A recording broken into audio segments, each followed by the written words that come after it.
வணக்கம். வாழ்க வளமுடன். மூவிரு முகங்கள் போற்றி முகம்பொழி கருணை போற்றி ஏவரும் துதிக்க நின்ற ஈராறு தோள் போற்றி காஞ்சி மாவடு வைகும் செவ்வேல் மலரடி போற்றி அண்ணான் சேவலும் மயிலும் போற்றி திருக்கைவேல் போற்றி போற்றி வெற்றிவேல் முருகனுக்கு அரோகரா. என்னுடைய டூ வீலரை சர்வீஸ்க்கு விட்டுருந்தேன். டயர்லாம் தேஞ்சு போச்சு. அப்புறம் கொஞ்சம் அந்த இன்ஜினோட ஹெட்லேருந்து ஆயில் லீக் ஆகுது.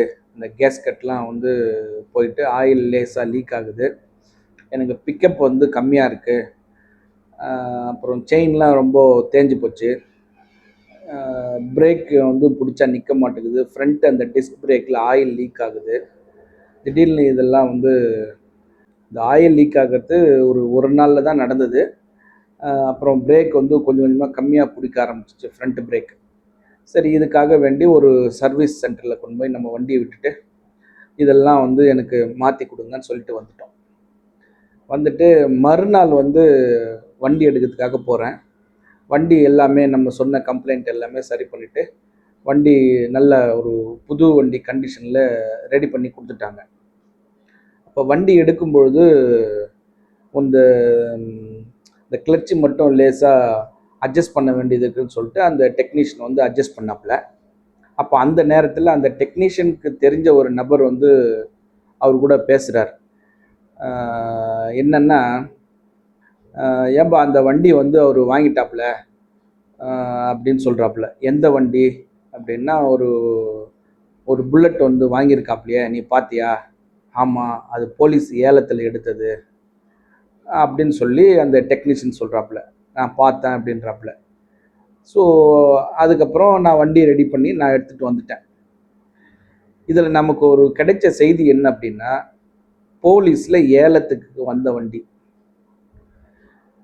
இப்போ நிறைய வண்டி ஆவணங்கள் இல்லாமல் பிடிக்கிறாங்க.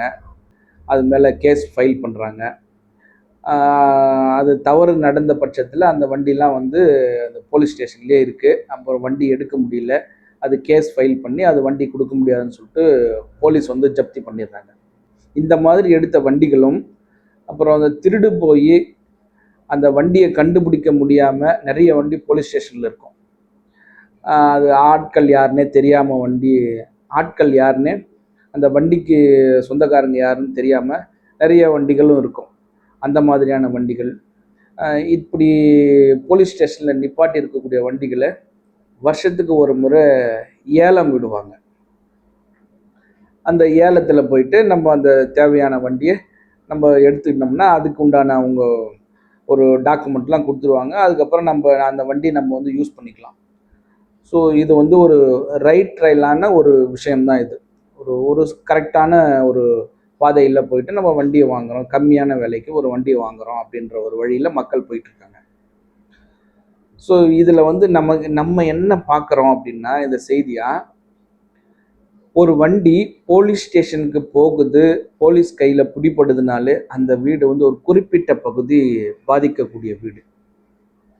ரெண்டாவது, ஏலத்துக்கு ஒரு வண்டி வருது அப்படின்னா அந்த வண்டி வச்சிருந்தவங்களுடைய வீடு அது ஒரு பக்கம் பிரச்சனைக்குரிய வீடு. இப்போ இந்த ரெண்டு பக்கமும் என்ன அப்படின்னும் பொழுது, குறிப்பாக தென்மேற்கு பக்கம் உங்களுக்கு பாதிப்பு இருக்குதுன்னா நீங்கள் போலீஸ்கிட்ட போவீங்க, உங்கள் வண்டி போலீஸ்கிட்ட மாட்டோம். ரெண்டாவது விஷயம், இந்த ஏலத்துக்கு போதுன்ற ஒரு விஷயம் வரும்பொழுது உங்கள் வீட்டோட வடமேற்கு பகுதியில் அது பள்ளமோ இல்லை ஒரு கட்டோ இல்லை பொதுமக்கள் பயன்படுத்தக்கூடிய ஒரு தண்ணீர் போரோ, அந்த காலத்துலாம் பார்த்திங்கன்னா கையில் அடித்து தான் தண்ணி குடிப்போம், அந்த மாதிரியான ஒரு போர் அமைப்பு வடமேற்கு பகுதியில் இருக்கும்போது இந்த மாதிரியான ஏலம் போன்ற ஒரு பிரச்சனைக்கு நம்ம போய் மாட்டிக்கிறோம். நம்ம வண்டி மீட்க முடியாமல் போயிடுது. அப்படி ஏலத்துக்கு போன வண்டிகளை இப்போ நம்ம விலை கம்மியாக வருது அப்படின்னு சொல்லிட்டு நம்ம போய் வாங்கலாமா அப்படின்னா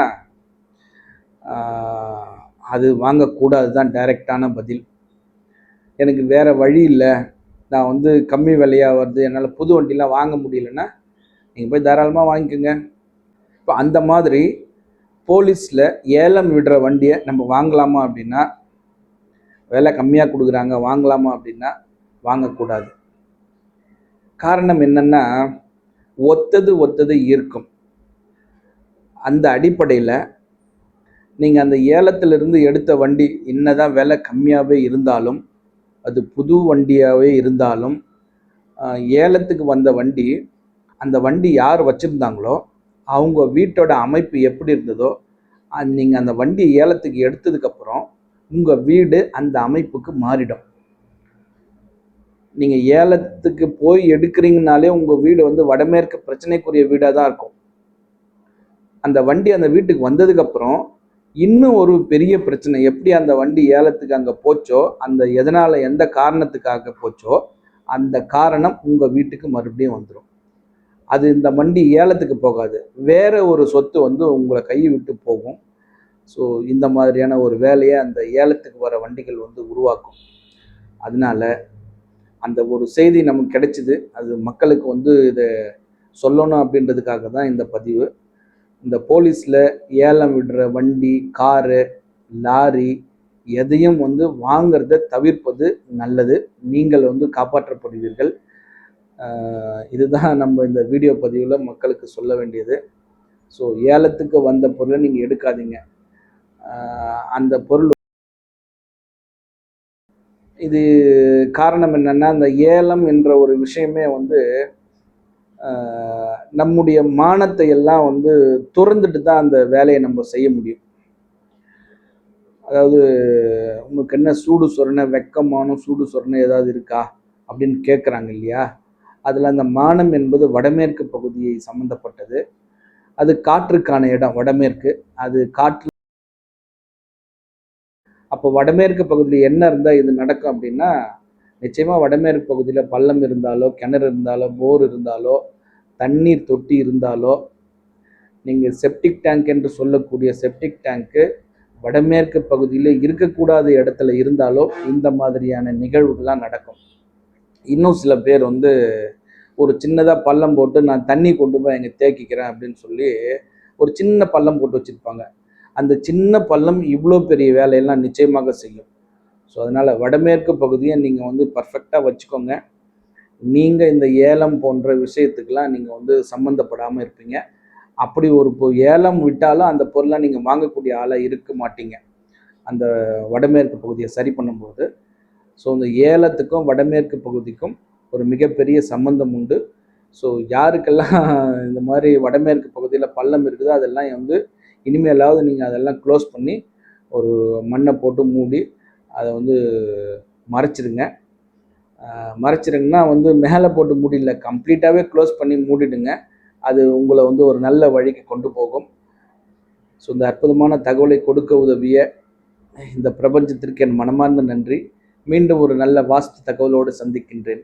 ஆறுவி தடந்தோள் வாழ்க, ஆறு முகம் வாழ்க, வெப்பை கூறுசை தனிவேல் வாழ்க, குக்குடம் வாழ்க, செவ்வேல் ஏறிய மஞ்சை வாழ்க, யானை தன் அணங்கு வாழ்க, மாரிலா வள்ளி வாழ்க, வாழ்க சீர் அடியார் எல்லாம், வெற்றிவேல் முருகனுக்கு அரோகரா. வணக்கம். வாழ்க வளமுடன், எல்லாம் செயல்கூடும்.